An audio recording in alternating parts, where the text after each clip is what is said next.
economically driven programs. I also want to note we need new action going forward. We need to find strategies that protect our economic development while decarbonizing our system. We will release our strategy on Wednesday to suggest some sense of the trajectories that address this goal. I'll finish by noting that it was a global effort that made the agreement possible, and the passion and the dedication that drove it is in evidence throughout COP22.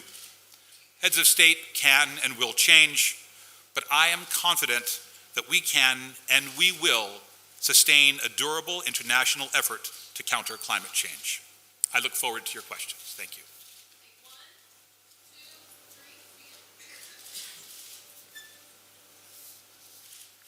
Thank you very much.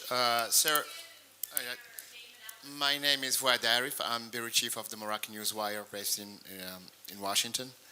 As you know, sir, there are numerous press reports according to which President-elect Trump is seeking quick ways to withdraw the United States from a global agreement regarding the combat against climate change. What credence can we give to these reports, and what should the international community be expecting?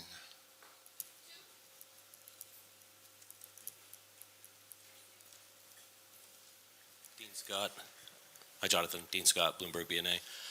My question is somewhat relevant in terms of what targeting the UNFCCC would do in terms of the U.S. continuing to maintain a seat at the table for a myriad of issues that go well beyond climate more than 2 decades after the UNFCCC was agreed to. Hi, this is Crystal Sun, working for Phoenix New Media, which is a news website in China. Mr. Pershing, you've only been on this job for 7 months. Do you think you can lose this job in the following 2 months? Thank you so much. The last one is actually the easiest one to answer. So thank you very much. Many of you may not know, but the U.S. process is one in which the president appoints a series of individuals who serve in his administration or her administration. I was appointed by the president, and my term, in any event, independent of the outcome of the election, would end on January 20th. So it's independent of the outcome here. And so yes, it will end then. With regard to the first question, I don't really have any good insight for you. We are not yet in touch with the transition team. As I noted, they have not yet been named for our agency. We're waiting to talk with them. I anticipate that will happen soon after I return to Washington. But in the absence of that, we don't have any information to offer about our expectations for them. They haven't been in touch with us. With regard to the second question on the outcome of the UNFCCC, are there issues beyond climate? Of course there are. This is deeply tied in a broad way, climate, deeply tied in a broad way to the issues of sustainable development. And as we think about what that means, if we don't avoid some of the damages and some of the risks, there are consequences to our economies. If we see them in every part of our system. If I look only at the United States, there's now a substantially increased likelihood because of climate change that we will see flooding such as that affected Louisiana only a couple of months ago. We see an increased likelihood that a storm like Superstorm Sandy, which came through New York, will be more significant and more frequent. We see in the American Southwest and in California an increase in drought. That also seems increasingly tied to the change in climate. So for me, it's not so much the individual institution, it's the question of the damages that we're trying to avoid. It's a question of how we collectively, as a global community, take these next steps. And I believe the U.S. economic community, the business community, state and local government communities, civil society will move in this direction. And I think that that's going to be an imperative for all of us as we take this next years and next decade of action.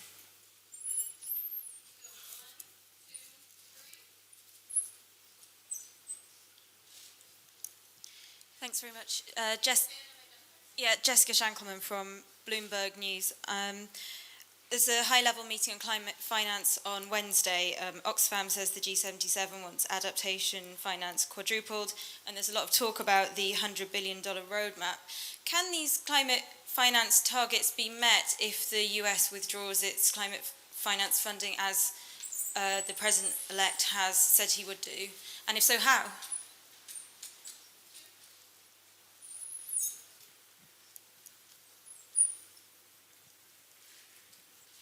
Thank you. Carl Ritter from the Associated Press.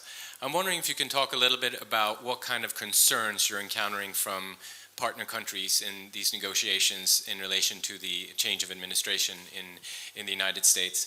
And also, if you could comment on what a withdrawal from the Paris Agreement would mean for the special relationship that the Obama administration developed with China on climate change. Thanks.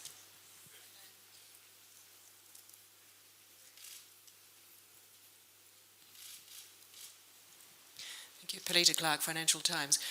Just following on from Carl's question, Nicolas Sarkozy, I'll get there in the end, said on the weekend that he believed if Mr. Trump did actually pull the US out of the Paris Agreement, then the EU should, or France should, look at a carbon border tax. I wonder if you've picked up any similar comments as you've been talking to other countries at this meeting. And also, there's obviously been a huge amount of speculation about how the US could withdraw from the agreement, and you probably know more than anyone else in this room about the mechanics of that. I just wonder if you could go through how quickly this could indeed occur if he were to, for example, withdraw from the convention or have a House vote or perhaps another option. Thank you. So thank you very much. With regard to the first question on finance, my thinking has been that the U.S. has historically managed to pay its interests and commitments in these activities. I'm struck in that sense by the Bush administration, which agreed on a financial fund for technology, which we took a little longer to pay off, but did in fact pay off. That was the Bush administration moving forward. My personal view around this is that we will continue to meet our commitments, but I note that perhaps more important than that is the need to leverage private sector investment.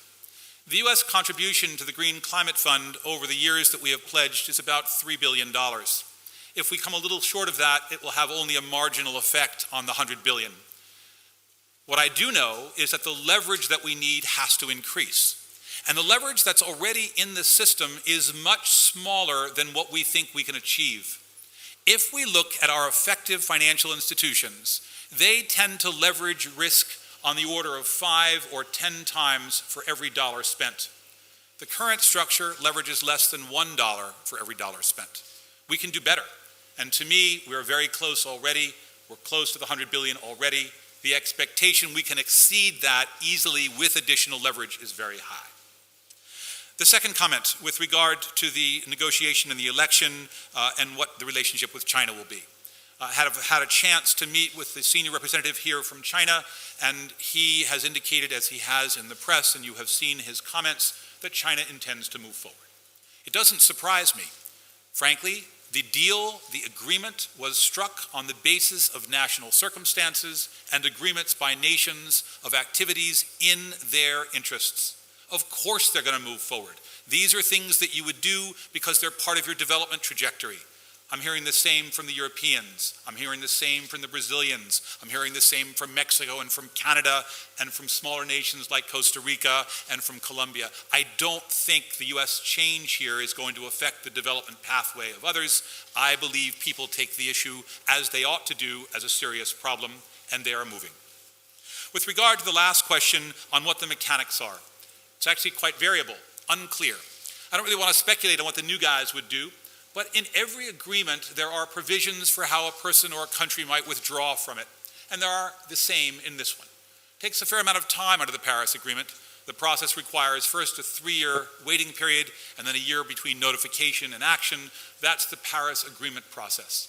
But I also note that there's flexibility for a country, and the new administration may decide to take advantage of some of that flexibility in its action.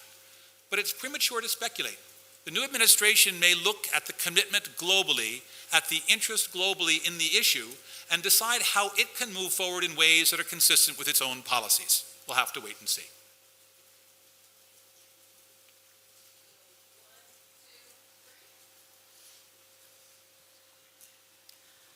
This is Lucia Graves with Pacific Standard Magazine. You mentioned there are some areas of flexibility with regard to the agreement.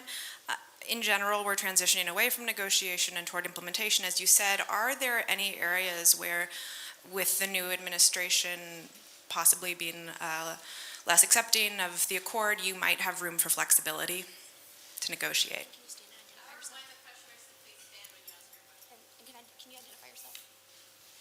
My name is Lucia Graves. I'm from Pacific Standard Magazine.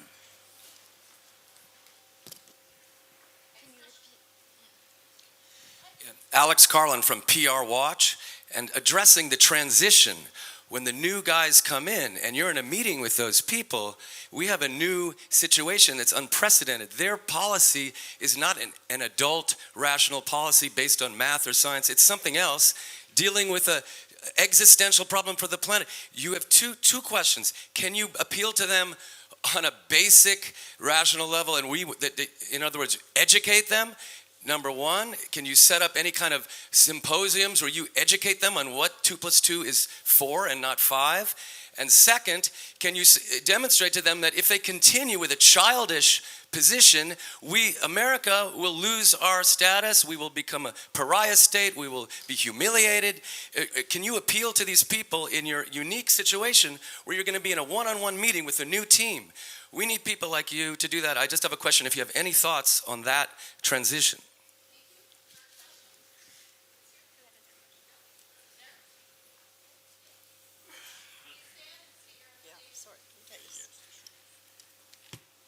Vanya Walkley, the Malta Business Weekly. Apologies for my cold.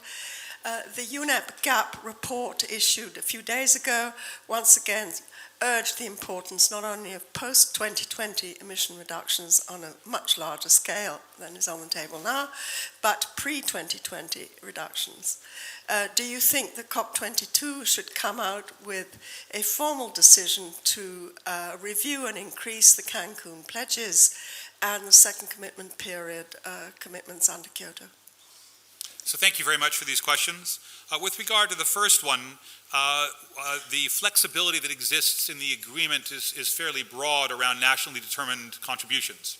And countries are able to turn those indicative, intended NDCs into NDCs. There's also flexibility about how a country implements it. We did not choose in the Paris Agreement to say what policies you had to adopt. Instead, we asked each country to identify its approach and to act accordingly. So there's a lot of flexibility that's available to nations in their determination. With regard to the second question, we look forward to talking to the transition community. They haven't been named yet. We don't know who they are. We don't know their backgrounds. We will certainly work to convey the importance that we find in this issue to them as they move forward. With regard to the third question on the UNEP GAP report, we recognize the urgency of additional aggressive action. And if you come on Wednesday, you'll have a chance to hear a presentation where we will relay some of our own insights about trajectories and opportunities for the long-term goal. That may include activities that we begin immediately and some that might wait for new technology. That may include programs at a state and local level, as well as things that might be done nationally and that might be done in collaboration with others.